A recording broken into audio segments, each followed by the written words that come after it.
Today we're going to be talking about rust and corrosion prevention. Today we're going to be using a product called T9. It's a rust and corrosion protectant. It also acts as a waterproof lubricant.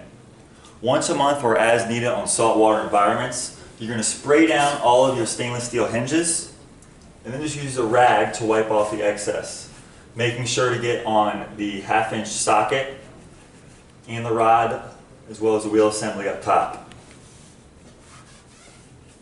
An important tip to remember is when you're using a 1/2-inch socket to adjust your hinges, there's bits of metal that's always in your socket.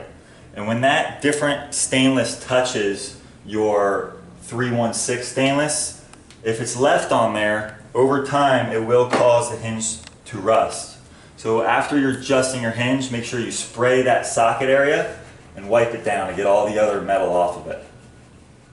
It's also important to remember whenever you're adjusting your set screw that after you're done adjusting it, you also spray out that area. Now if a hinge starts to develop a squeak, again, you can just spray at the top of the hinge and let it come down into the plastic sleeve and then wipe off the excess. That will quiet down the squeak.